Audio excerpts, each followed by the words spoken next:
Oh, I almost forgot. We have a turn here, and it's a blind hill, so it's fun today. It's great.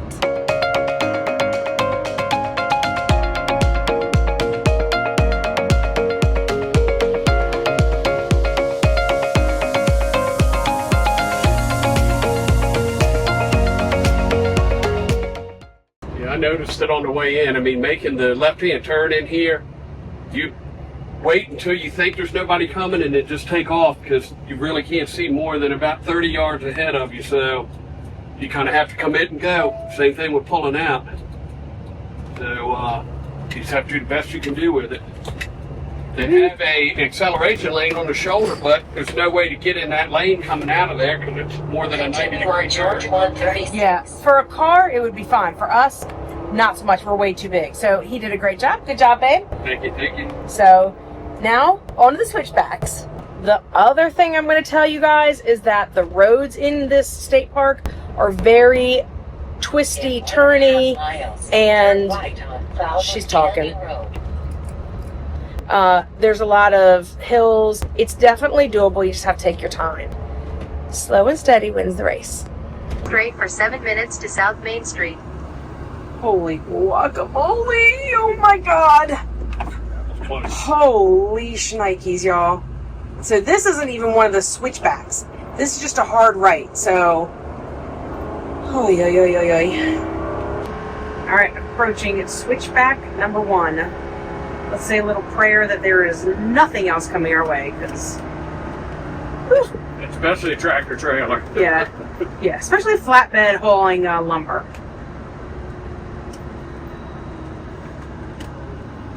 I feel like we're back in Norway. I don't know how those guys drive those big coach buses. Good job, babe. Thank you. Switchback number 1 done. On to switchback number 2. And then we finish going down the hill, onto the highway.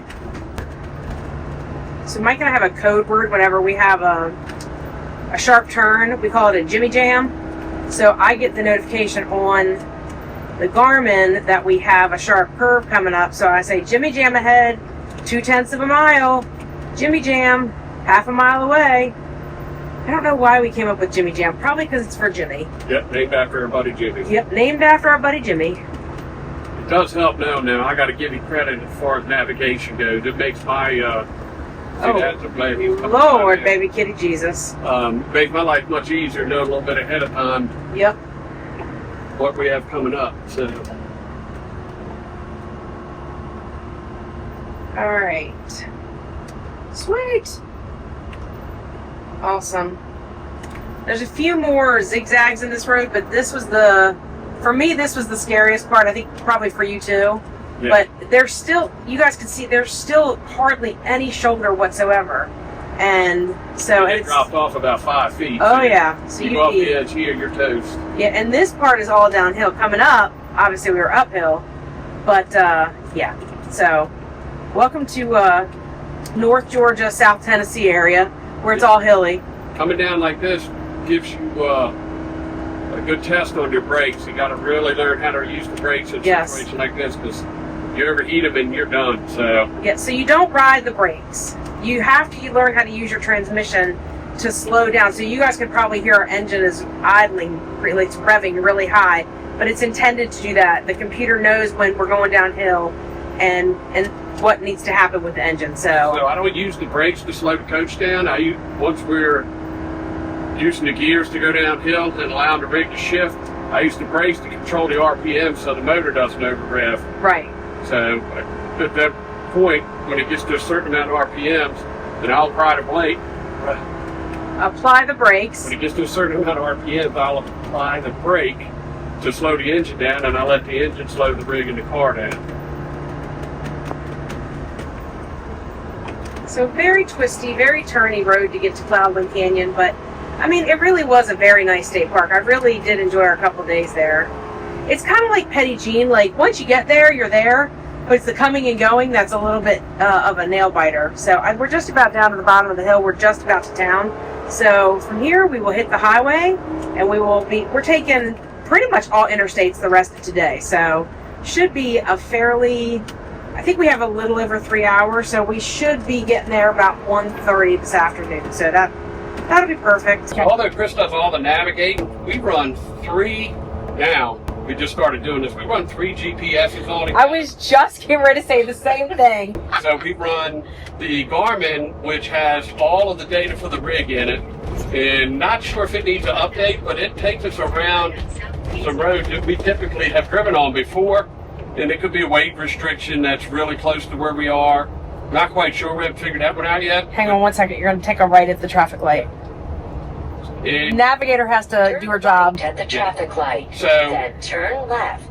I also run Waze on my phone, but I don't pay attention to the directions. The only reason I use Waze is I'm using it as a traffic monitor.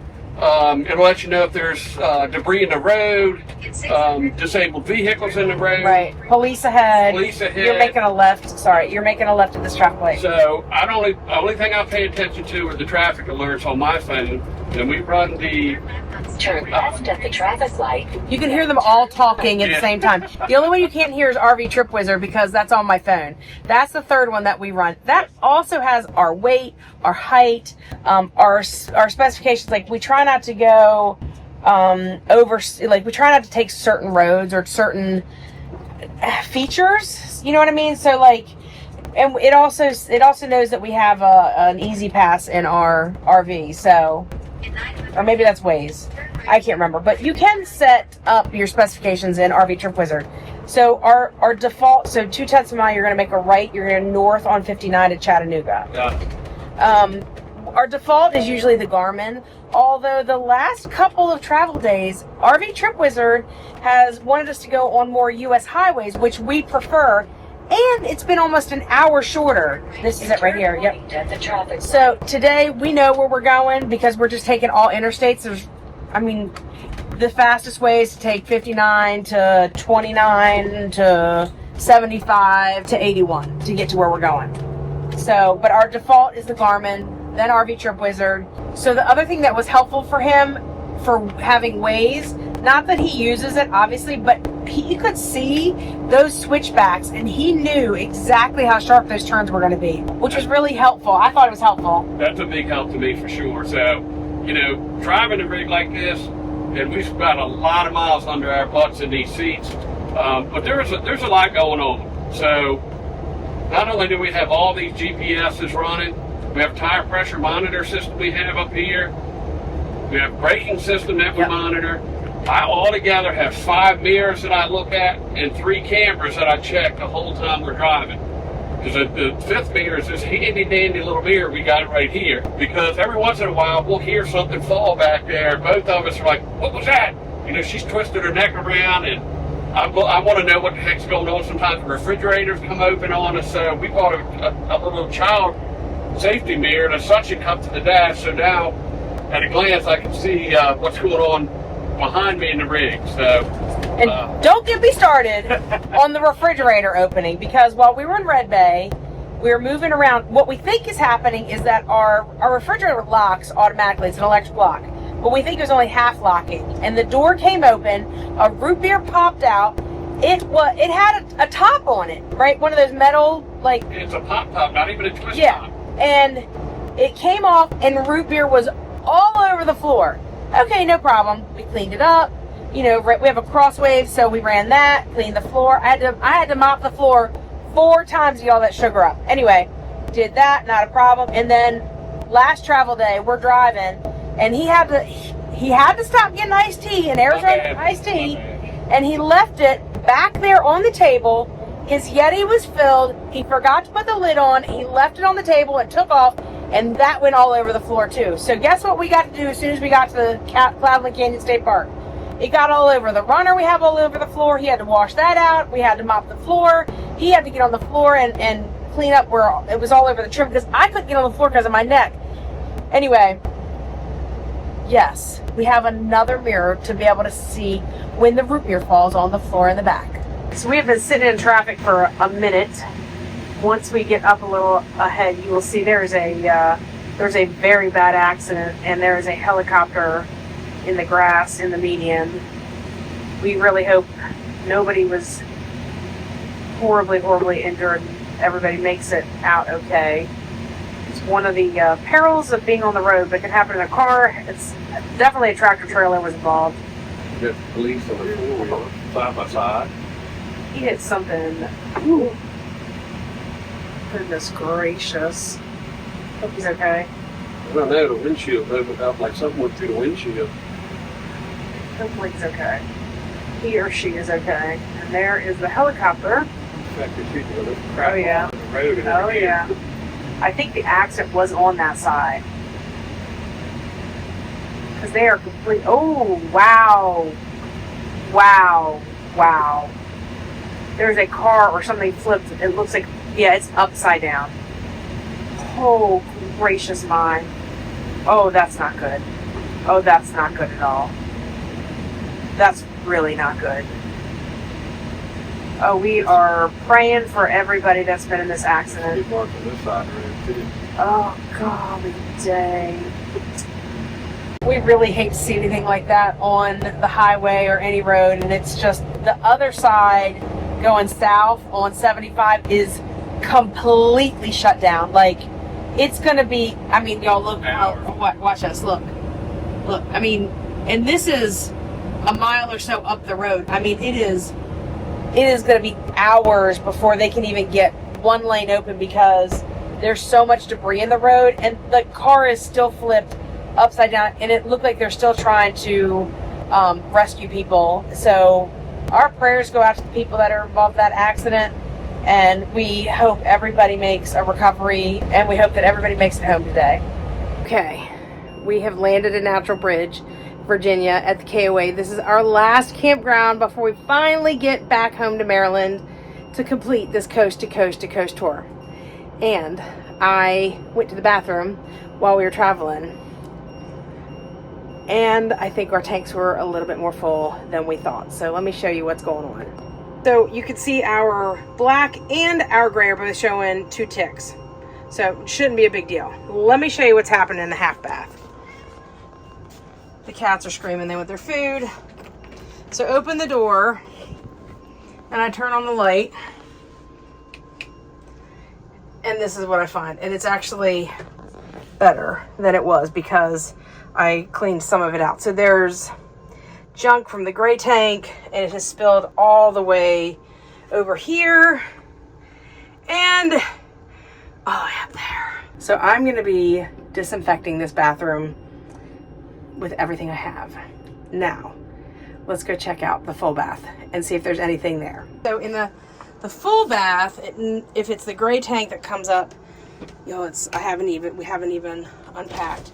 Usually comes up through here. So I'm gonna have to take the cat boxes out and check, and then also check, because I stow everything in the sink. So let me get unpacked and let's check it out. Okay, as I suspected, this one is also disgusting. So everything is gonna get wiped down with Clorox wipes and whatever else I have in the arsenal. It's just gray water, so it's not like poop, but still nasty. All right, guys, we're hanging out here in Natural Bridge, Virginia. We're at Natural Bridge KOA. We're in lot 23. We're here for 2 nights. This is the last leg of our journey, headed back to Maryland to visit with friends and family for a couple of months. So let me give you guys a quick tour of what our site looks like here. As you can see, we're full concrete. We're in a premium patio site. We wanted to do a little grilling out, have some steaks on the grill and baked potato to wind down our coast to coast to coast tour. We just got finished cooking a little breakfast on the barbecue grill, which I love to do. You can see we got a very lovely seating area, a glider, some benches around the fire pit, and as you can see, the pad is plenty long enough for the rig, and the site is plenty long enough to accommodate the car. We didn't even unhook. We knew we were just going to hang out here for 2 days, so we're going to get up early tomorrow morning and beat feet to Maryland to visit with friends and family.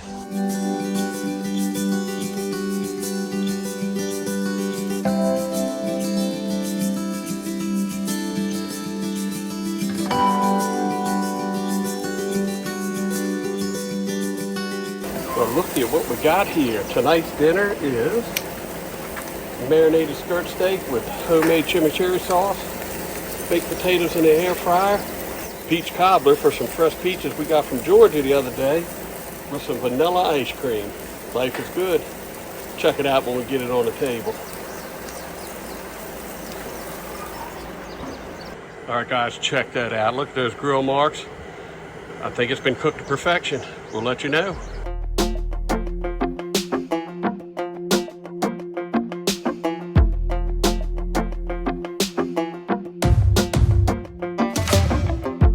Maybe I was blind, known you forever while I tried to find someone that could be my great love. Right in front of me, I didn't realize you were my dream. So you took me by surprise. Oh yeah, even in my wildest dreams, I didn't think we were destined to be. And now you're laying next to me. Everything feels like oh yeah. Wanna give you every part of me. I can't believe this is reality. And now you're laying next to me. Everything feels like oh yeah.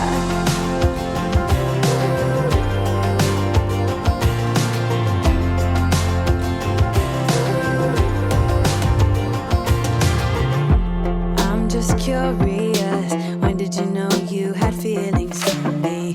Maybe somehow we've always known that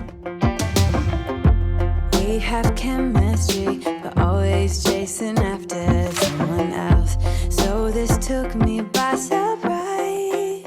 Oh yeah, even in my wildest dreams, I didn't think we were destined to be. And now you're laying next Good to morning. This is our last campground. I can't believe it. Today we head back to Maryland to complete this coast to coast to coast journey that we've been on since April 1st. It has been an epic trip. So much fun. And now I think we're both ready to sit for a little bit and not have to fill this beast up quite so often. Anyway, we are pulling out of Natural Bridge. We have about, what, 3.5, 4 About hours 3.5 hours a day, yep. Yep, and then we are going to a friend's house to stay there for like 10 weeks. It is time for us to roll out, so let's hit the road, guys.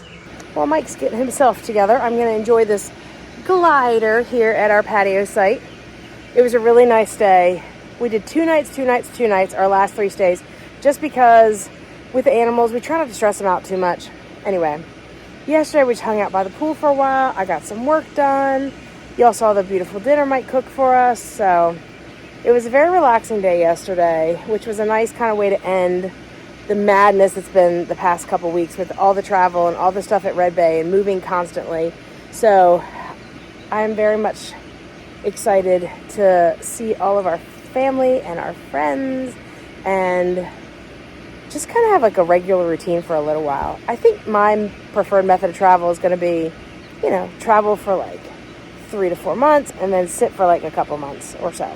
I don't know. We'll see. That might change next year, but we'll see. Anyway, let's hit the road, guys. Let's go home.